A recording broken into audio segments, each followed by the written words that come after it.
Hello, everyone. Mr. Sunshine Rolls-Royce Technician coming back to you live. And what we have now, we actually finished the accumulators. There they are right there. They're rebuilt. We put anti-seize around the ring here.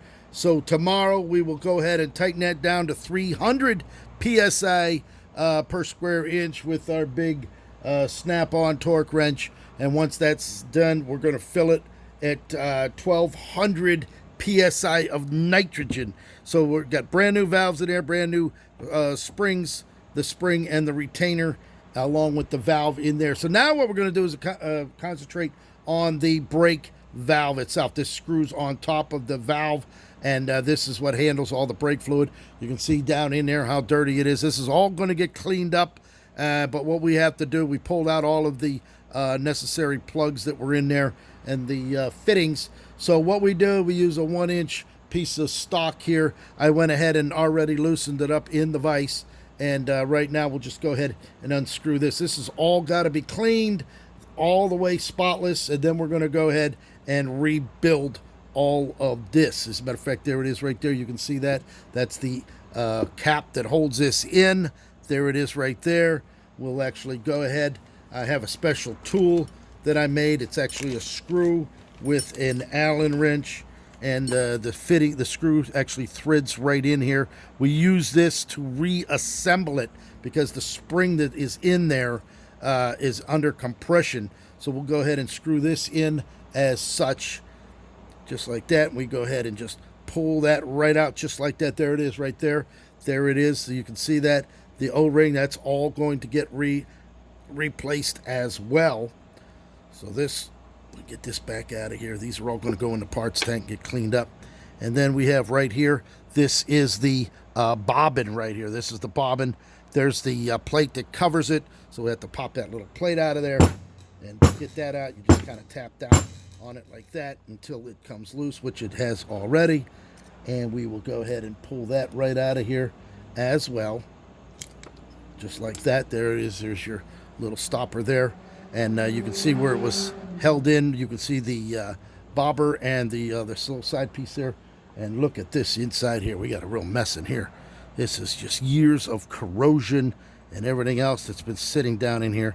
Look at this. This actually separated. This is actually separated here. So we're going to have to address that right there. This is all gunk that's been down inside. This is the spring. We got a spring down in here.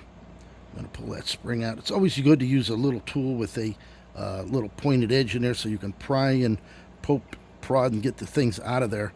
And there's also a small little valve in there. So we're going to be working that out of here. This all has to come out. We actually have to use 2 more screws to get in there and pull this piece out.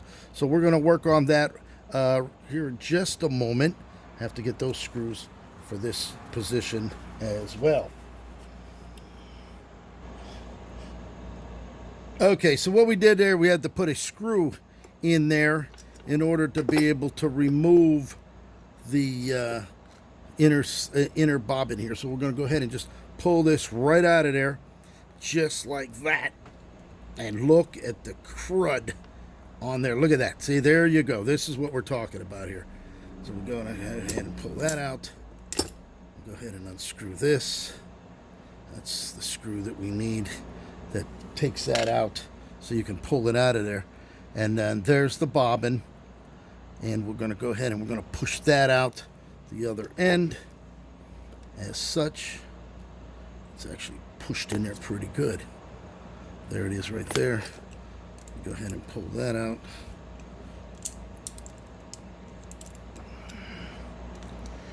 Gently. There it is, just like that. Hey, that's all corroded up in there.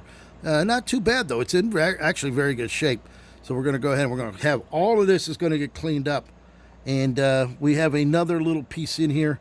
We're going to have to get that out. There's a little valve in here, and that valve has to come out of there. So just kind of tap it on out.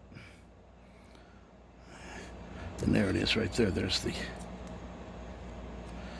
Here it is right here, but it's stuck in there pretty good. So that all got to come out of there, which we will get that out as well.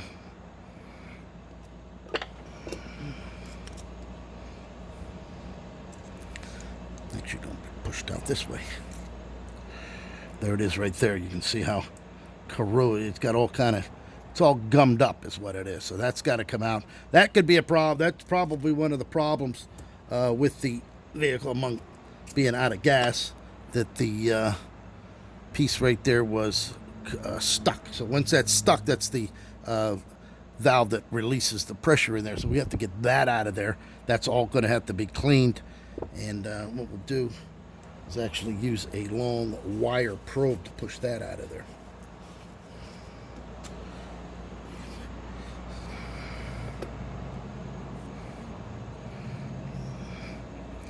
Actually get that right down in there. Kind of hit that down. We get that pushed out just like that. I'm trying to get that pried out of there the best we can.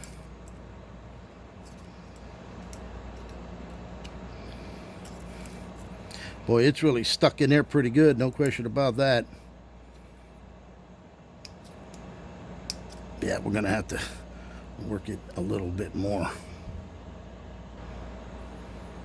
There it is. We actually used the wire. We shoved the wire through there, and then we take this out just like this. As you can see, there's a little nylon piece. You do not want to damage that.